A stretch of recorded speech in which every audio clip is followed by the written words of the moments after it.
¿Quiénes son los encargados que lo elaboran? O sea, ¿quién? Ok, respecto al plan de vigilancia, este ha tenido muchas variantes a lo largo de estos meses. O sea, he dado muchas capacitaciones y me decían que cada vez que doy una capacitación doy algo nuevo, y es porque la norma viene cambiando constantemente. En estos momentos tenemos la resolución ministerial 448, que es la que está vigente, que derogó la resolución ministerial 239. En esta resolución ministerial no es que lo diga de manera textual, pero sí de manera implícita hace referencia a que los miembros del comité o el supervisor de seguridad, que es un tema específico de la gestión de seguridad, quizás aquí algunos puedan que no me terminen de entender y esperemos podamos aclararlo luego, tienen que estar de alguna manera comprometidos en el desarrollo del plan. Lo mismo que hace referencia al sistema de seguridad, que hace referencia también a la necesidad de un profesional. Y aquí es donde la ley empieza a ser bastante enredada al respecto. Muchos tienen el temor: me corresponde, no me corresponde tener un profesional, me corresponde, no me corresponde tener un médico ocupacional. Es un tema bastante complicado. Sabemos que vamos a ir tratando de aclarar eso, porque en sí, justo tenemos siempre nos hacemos esa consulta de los empresarios, ¿no? Que estamos en este campo, y los cambios del Estado que te exigen muchas cosas también a la vez, ¿no? Y a veces para una microempresa muchas veces hay una deficiencia al respecto, ¿no? El tema si yo no quiero hacer mi plan de vigilancia COVID, ¿qué me pasa? Ojo, vamos por partes. Primero, hay una excepción a la realización de este plan. Y es que primero las personas naturales, ¿sí? Inclusive con negocio, que no tengan trabajadores en planillas superiores a 20, no están en la obligación de desarrollar este documento, ¿ok? Pero las empresas que sí superan los 20 trabajadores de manera obligatoria tienen que desarrollar este documento como tal. Las otras solo tienen la obligación de cumplir los lineamientos. Una de las palabras más nombradas en estos meses ha sido lineamientos, protocolo, plan. En realidad todos hacen referencia a lo mismo, que es a establecer medidas de prevención, de cara a la prevención del contagio, específicamente de esta enfermedad que estamos viviendo. Entonces, hay un incumplimiento, tendría que ir a la base específica normativa, pero si en el caso de que se comprobase un incumplimiento, las sanciones a nivel de faltas administrativas de seguridad y salud siempre están relacionadas a la cantidad de trabajadores afectados. Entonces, hay unas tablas de cálculo que se utilizan y en base a eso se determina el monto de la infracción, ¿no? Entonces, sí hay una falta. Ahora, ok, pero no me corresponde hacer un plan, entonces no tengo que hacer nada. No. Implícitamente también te corresponde establecer medidas, ¿no? Medidas que puedan estar documentadas o no. Ahora, la recomendación es documentar todo. La recomendación siempre es documentar, ya que ante un proceso de fiscalización o un proceso de regulación te van a exigir cierta información documentada. Y ojo, los negocios pequeños, como por ejemplo un comercio, una tienda, un pequeño restaurante, quizás no lo vaya a llegar a fiscalizar SUNAFIL, no lo sé, ¿ok? Pero lo viene a fiscalizar la municipalidad, y luego viene otro encuentro entre los propios entes gubernamentales. La municipalidad no está al tanto, la municipalidad exige pruebas, la ley dice que no son necesarias. Entonces hay todo un vacío legal bastante grande al respecto que no se ha sabido abordar, ¿no? Entonces, estas leyes, partiendo de la propia Ley de Seguridad y Salud en el Trabajo y de todas las relacionadas con esta, el reglamento de la ley, la DS-005, la modificatoria de la ley, la modificatoria del reglamento de la ley, no hacen otra cosa que crear una barrera burocrática bastante grande. Y es lo mismo que está pasando en estos momentos. Y ahí justo entraba lo mismo mención sobre los que fiscalizan. ¿Quiénes son, digamos, los entes? O sea, me tocó sobre la municipalidad, me hizo mención de la SUNAFIL. ¿Quiénes son? O sea, ¿cómo? Ok, a ver, mira, en realidad es bastante complejo. En estos momentos tengo clientes con los que seguimos trabajando.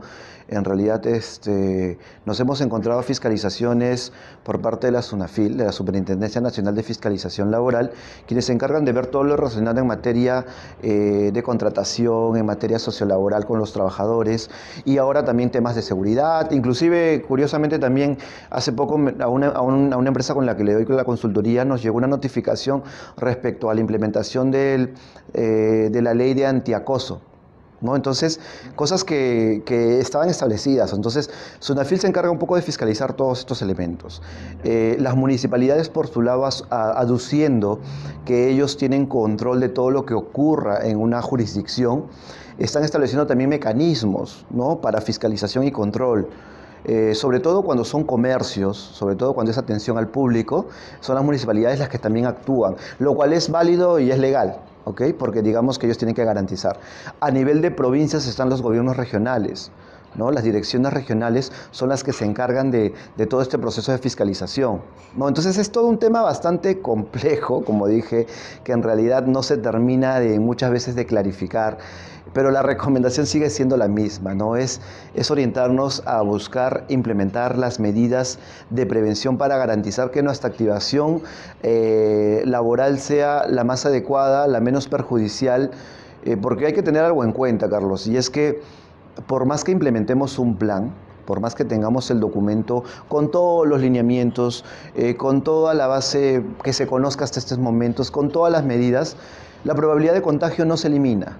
Y eso es algo que los trabajadores deben de tener en cuenta, ¿no? Que es algo, y las cifras en Perú lamentablemente están incrementándose constantemente. Aquí nunca hemos tenido una tendencia como una campana que se dio en otros países, ¿no? Aquí la tendencia ha sido siempre creciente, siempre creciente. Sí, eso es verdad, ¿no? Ya justamente creo que hace 2 días atrás, creo que suspendieron la fase 4, ¿no?, de la reactivación. Por ahí suspendieron, creo que eran los viajes internacionales, creo que se activaba por ahí, ¿no? Sí, curiosamente la OMS hizo un pronunciamiento en estos días indicando de que los países no pueden vivir aislados, ¿no? De que igual se tienen que abrir las barreras, pero Perú quizás está en la cola de esta apertura.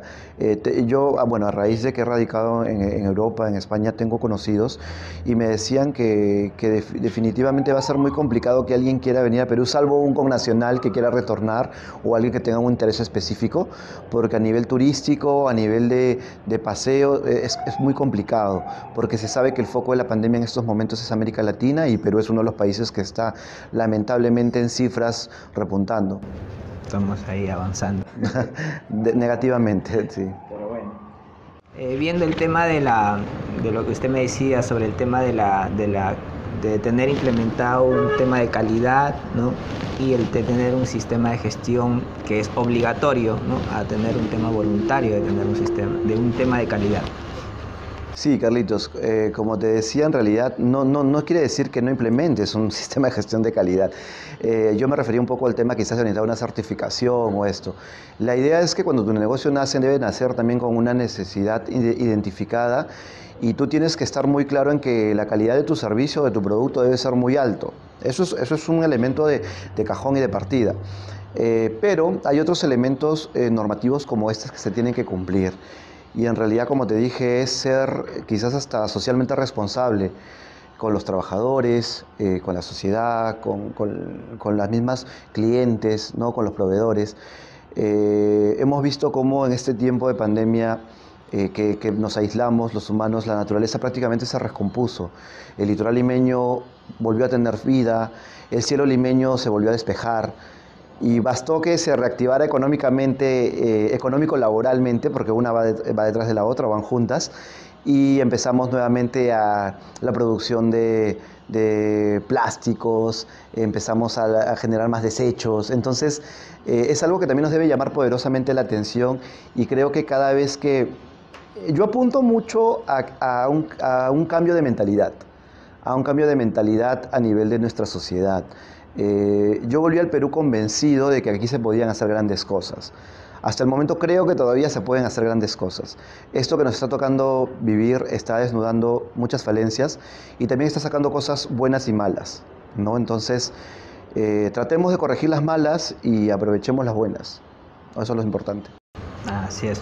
Bueno, muy bueno, como dicen, ¿no? El tema de ser empresario, pues no solo es beneficio, sino también el tema social, como dicen, ¿no? Cuidar el medio ambiente, cuidar a tus trabajadores, ¿no? Todos esos aspectos. Bueno, también viendo el tema, hablando de este tema del tema de seguridad y salud, en su experiencia, cuando uno se reúne, por ejemplo, lo hace experiencia muchos, ¿no? Y siempre nos hacemos comentarios al respecto, y pero no tengo porque es un gasto o simplemente no lo fiscaliza.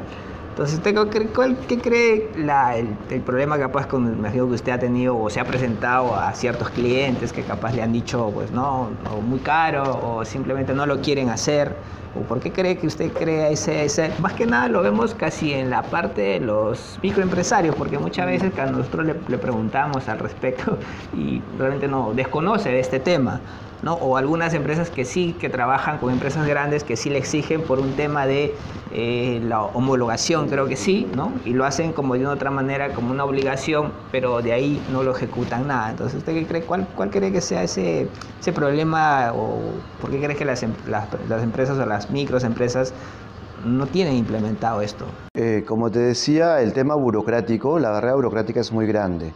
O sea, pensar que una empresa tiene, una pequeña empresa que a lo mejor trabaja, es una empresa familiar, que a lo mejor solamente está el dueño, su hijo y su esposa. ¿Tú crees que va a tener la capacidad real de implementar todo esto que involucra todo un tema de conocimiento, todo un tema de información? Lamentablemente esto no está muy pensado en las micros y pequeñas, como todo el sistema, como todo el sistema que tenemos en realidad, ¿no? Inclusive a nivel, por ejemplo, de impuestos, arbitrios, de declaraciones. Si bien es cierto, hay una promoción muy grande de que sí, forma tu empresa, yo tengo que decir algo muy claro, y ser empresario en Perú es bien complicado, es muy difícil, es bastante duro, ¿no? Entonces, no es tan sencillo como lo pintan, pero da muchas recompensas. Entonces, esto es una de las barreras más que vamos a encontrar como empresarios, al momento de querer quizás hacer las cosas bien. Pero yo creo que todo depende mucho de las ganas que le pongamos. Más allá de mantener evidencias, mantener registros, crear documentación, es tener bien en claro el norte. Por ejemplo, si soy una empresa pequeña de metalmecánica, oye, por lógica, ¿qué tendrías que tener?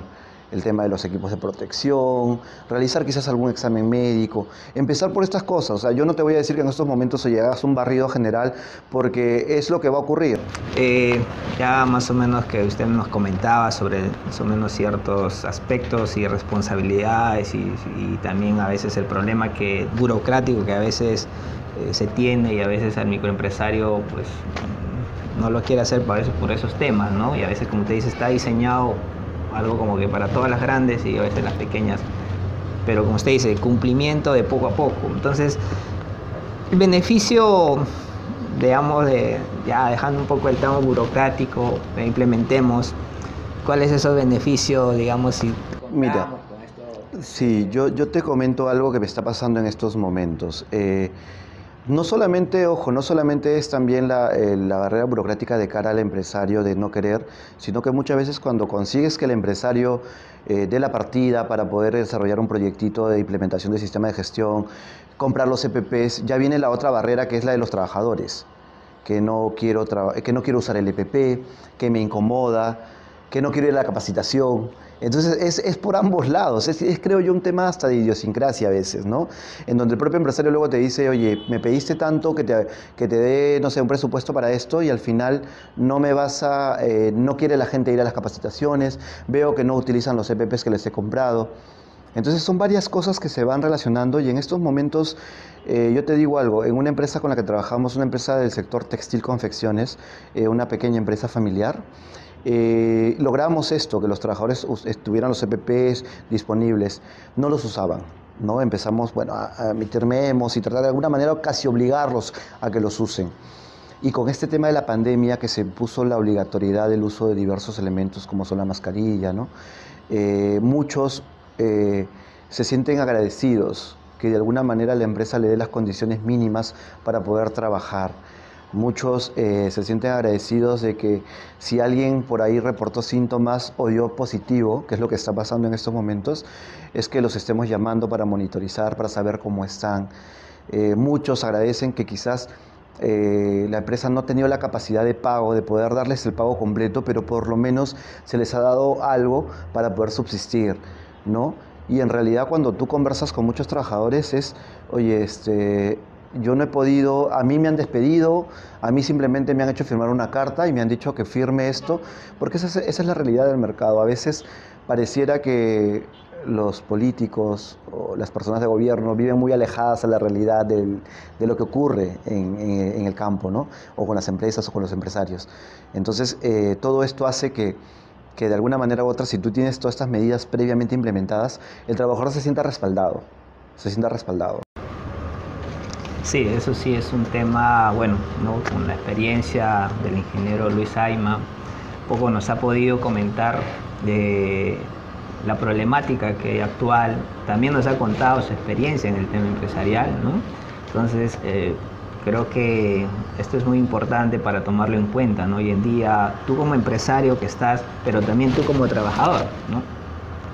El empleador te da las, como dice, las facilidades, pero también está en la parte del empleado o el trabajador, ¿no? El colaborador, ¿no? De cumplir estas normas, ¿no? Entonces, te agradezco, señor Ayma, por haber venido a nuestro programa y poder compartir un poco de sus conocimientos, ¿no? Su experiencia también, ¿no? Y también, bueno, si ustedes tienen alguna contacto, bueno, ahí está su número acá, van a poder encontrar su número del ingeniero para que ustedes se puedan comunicar y hacerle las consultas correspondientes que ustedes quieran. Y gracias por haber venido. Claro que sí, Carlitos. Bueno, nada, agradecerte a ti por la invitación. Como lo he dicho muchas veces, soy capacitador y a veces los alumnos me dicen si pueden hacerme consultas puntuales sin ningún problema. Creo que para eso estamos, para apoyarnos mutuamente, ¿no? Ya no es una consulta, por favor, mándeme un modelo de un plan, elabóreme un documento, eso no es una consulta, pero para cualquier otra consulta estamos a disposición y en realidad tratemos un poco de sacar cosas positivas de todo esto y nada, seguir para adelante.